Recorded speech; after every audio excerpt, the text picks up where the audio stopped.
वक्त आ गया है 600 साल पुराने इतिहास के पन्नों को पलटकर उन्हें फिर से जीवंत करने का। इससे पहले कि काल उसे हमेशा के लिए दफन कर दे।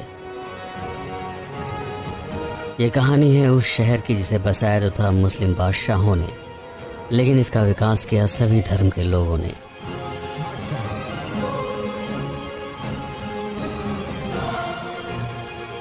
जौनपुर उन जिलों में से एक है जहां पर स्त्रियों की संख्या पुरुषों से अधिक है। पर ऐसा क्यों है? इस प्रश्न का उत्तर जानने के लिए हमें जौनपुर की संस्कृति और रीति रिवाजों को समझना ही पड़ेगा। लेकिन वीडियो शुरू करने से पहले आप हमारे चैनल को सब्सक्राइब करके बेल आइकन को जरूर दबाएं। जौनपुर उत्तर प्रदेश का एक ऐसा जिला है जो प्राचीन काल से लेकर मध्य काल तक शिक्षा, संस्कृति, संगीत, कला और साहित्य के क्षेत्र में पूरे भारत में जाना जाता था और वर्तमान समय में भी जौनपुर में गुजरे जमाने की झलक साफ दिखाई देती है। जौनपुर उत्तर प्रदेश के सबसे शिक्षित जिलों में शुमार है। यहाँ के लोग पूरी दुनिया में कई देशों में विभिन्न प्रशासनिक पदों एवं बड़ी बड़ी कंपनियों में उच्च पदों पर सेवारत हैं। गोमती नदी एवं सई नदी यहाँ की प्रमुख नदियाँ हैं। जौनपुर जिला लगभग 4038 वर्ग किलोमीटर के दायरे में फैला हुआ है। इस शहर की स्थापना 14वीं शताब्दी में फिरोज शाह तुगलक ने अपने चचेरे भाई मोहम्मद बिन तुगलक उर्फ जूना खान के नाम पर किया था, इसलिए इसका नाम जौनपुर रखा गया। प्राचीन काल में जौनपुर जमदग्निपुर और यमनपुर के नाम से जाना जाता था। तुगलक, लोदी, शर्की और मुगलों के अलावा जौनपुर के कुछ भूभाग पर यादव और भरों का भी आधिपत्य हुआ करता था। शर्की काल में जौनपुर में अनेक भव्य इमारतें, मस्जिदों व मकबरों का निर्माण हुआ। फिरोज शाह तुगलक ने अटाला मस्जिद की नींव डाली थी, लेकिन 1408 ईस्वी में इसे इब्राहिम शाह ने पूरा किया। जौनपुर में आज भी सबसे बड़ी मस्जिद के रूप में जानी जाने वाली जामा मस्जिद का निर्माण भी शर्की शासकों ने ही करवाया था। शर्की काल में हिंदू मुस्लिम सांप्रदायिक सद्भावना का केंद्र हुआ करता था। उसकी गंध आज भी विद्यमान है।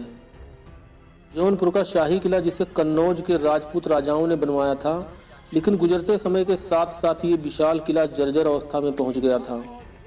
इसलिए फिरोज शाह ने इस किले को दोबारा 1362 ईस्वी में और भी विशाल रूप में बनवा दिया। अगर जौनपुर की बात हो और गोमती नदी पर बने शाही पुल की बात न हो तो कुछ अधूरा सा लगता है, क्योंकि गोमती नदी पर बना यह बेमिसाल और खूबसूरत पुल मुगल शासक अकबर के शासनकाल के दौरान बनाया गया था, जो आज भी फौलाद की तरह खड़ा हुआ है। जौनपुर जंक्शन से 3 किलोमीटर दूर चौकीपुर नामक स्थान पर एक प्राचीन शीतला माता का मंदिर है, जिसे यादव और भर राजाओं ने बनवाया था। पूरे जौनपुर में नवरात्रि के समय में यह मंदिर आकर्षण का केंद्र रहता है। यहाँ आसपास जिलों सहित लाखों श्रद्धालु माता जी का दर्शन करने आते हैं। जौनपुर जिले में सैकड़ों ऐसे धार्मिक स्थल और प्राचीन इमारतें हैं जो दूर दूर तक प्रसिद्ध हैं।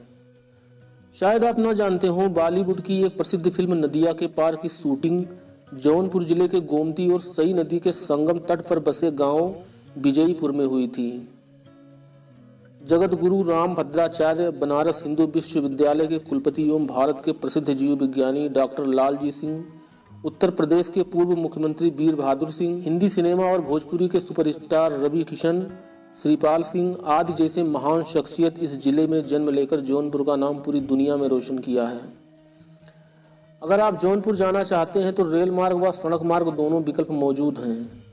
जौनपुर में 2 मुख्य रेलवे स्टेशन हैं, जौनपुर जंक्शन और जौनपुर सिटी। जौनपुर रेलवे लखनऊ, वाराणसी और दीनदयाल उपाध्याय रेल लाइन पर पड़ता है, इसलिए कई रेलगाड़ियां जौनपुर को पूरे देश से जोड़ती हैं। जौनपुर जिले की कुल जनसंख्या 2011 के जनगणना के अनुसार लगभग 45 लाख थी। जिले की साक्षरता दर 73.66% 2011 में सर्वे की गई थी। जिले में कुल 6 तहसीलें बदलापुर, मछली शहर, जौनपुर, मड़ियाँव व केराकत हैं। इसके अलावा मछली शहर व जौनपुर 2 लोकसभा निर्वाचन क्षेत्र हैं। जिले का आर्थिक विकास मुख्य रूप से कृषि पर आधारित है। यहाँ की 3/4 जनसंख्या कृषि पर ही निर्भर है।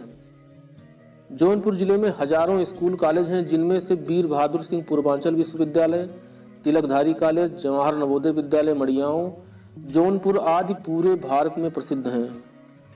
पूर्व में गाजीपुर एवं आजमगढ़, पश्चिम में प्रतापगढ़, उत्तर में सुल्तानपुर, दक्षिण में वाराणसी, भदोही एवं प्रयागराज जिले की सीमाएं जौनपुर जिले को स्पर्श करती हैं।